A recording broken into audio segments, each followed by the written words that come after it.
Exodus chapter 6. This is a nice short chapter. It's a continuation of last chapter. Israel's deliverance assured. The last chapter ends when Moses is complaining to God about how Pharaoh didn't listen and Pharaoh didn't care. And Moses talked to him the first time. Moses told him to let his people go, the Israelites. Verse 1. Then the Lord said to Moses, Now you shall see what I will do to Pharaoh. For with a strong hand he will let them go, and with a strong hand he will drive them out of his land. So God is telling Moses, don't worry, I know you struggled a little bit, and Pharaoh wasn't listening the first time. When he does let the Israelites out of Egypt, he's going to let them out with a strong hand. Basically, push them out. Moses just has to wait for that time to come. Verses 2 through 4. God spoke to Moses and said to him, I am the Lord. I appeared to Abraham, to Isaac, and to Jacob as God Almighty. But by my name, Lord, I was not known to them. I have also established my covenant with them, to give them the land of Canaan, the land of their pilgrimage, in which they were strangers. So yeah, the covenant was kind of established with them, but God is saying, I have so many bigger plans. And though they were successful, you don't even know what's to come. So God continues to tell Moses this and reassure him. I highlighted every time God said, I will, because just because it hasn't happened yet doesn't mean it won't happen. God will make it happen. And then God tells Moses to go talk to the children of Israel again. Verses 9 through 12. So Moses spoke thus to the children of Israel, but they did not heed Moses because of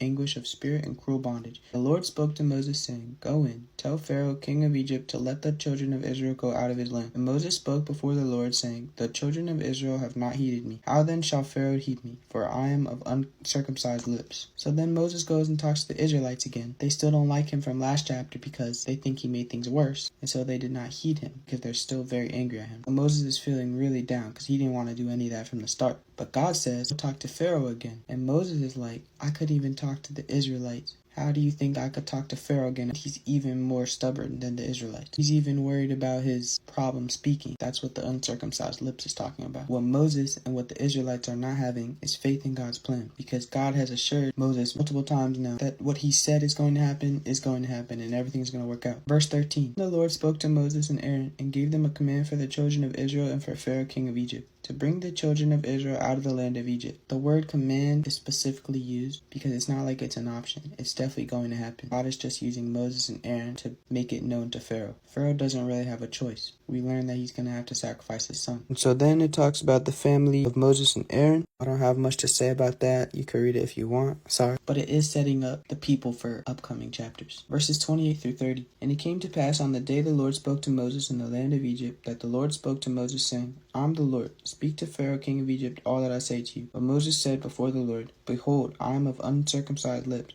and how shall Pharaoh heed me? That's like the same thing we saw in verses 9 through 12, but it's again. And Moses is still not having faith. He's still worried about his speech problem, even though God already accounted for them. God said he would speak through Moses and use Aaron as his spokesman. The main message for this chapter is just to have faith, not only in God, but also in yourself, and that's very important. God made it very clear to Moses multiple times of what he needed him to do, but Moses was too timid. He believes in God. God is right in front of him. Maybe he doesn't believe him enough, and that's why he's so scared to do all this stuff. But he also doesn't believe in himself. He doesn't believe in his ability to communicate, even with help. So believe in yourself, because you can do it, especially with God on your side. I don't know what book it is, but everyone knows the famous verse, can do all things through God who strengthens me. That's literally what this chapter is. With God, you can do anything.